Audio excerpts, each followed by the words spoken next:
અત્યારે સિઝન છે અથાણા બનાવવાની. સૌ પોતપોતાના સ્વાદ પ્રમાણે અને રુચિ પ્રમાણે અને અનુકૂળતા પ્રમાણે જુદા જુદા અથાણા બનાવતા હોય છે. પણ ગરમર એક એવી વસ્તુ છે કે ખૂબ જ હેલ્ધી પણ છે. તો આજે હું તમને કેવી રીતે ગરમર આથી શકાય આખું વર્ષ માટે એની રેસીપી કહેવાની છું. બજારમાંથી તાજી ગરમર લઈ આવવાની છે.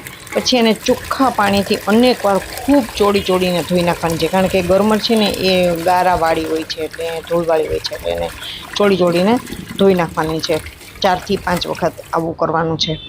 પછી આ ગરમરને ખૂબ જ વ્યવસ્થિત રીતે આગળ અને પાછળના ડીટીયા કે પૂંછડી કાપીને અને સરસ રીતે એની છાલ ઉખેડી નાખવાની છે. છાલ સંપૂર્ણપણે ઉખડી ગયેલી હોવી જોઈએ. સેજે જો છાલ રહી જશે તો એકદમ કાળી ગરમર લાગશે અને બગડવાની બીક લાગશે. ત્યાર પછી આ ગરમરના નાના ટુકડા કરીને ડૂબાડૂબ પાણીમાં એને બોળી રાખવાના છે. જો પાણી ઓછું હશે તો પણ ગરમર કાળી થઈ જશે. હવે આ ટુકડા ગરમરના તૈયાર છે. તમે જોઈ શકો છો મેં નાના એક સરખા મને અનુકૂળ આવે એવા કર્યા છે. એને 4 થી 5 વખત ચોખ્ખા પાણીથી ધોઈ નાખ્યા. જો પાણી પર તમે જોઈ શકશો સાવ ચોખ્ખું ચડક જેવું પાણી છે એમ, બરાબર.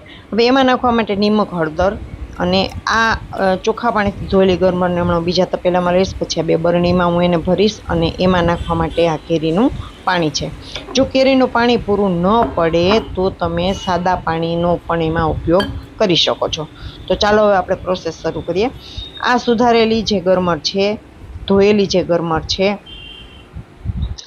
એને હું હવે બાજુના તપેલામાં લઈ લઉં છું અને એ તપેલાની અંદર આ ગરમરની અંદર હળદર નાખું છું.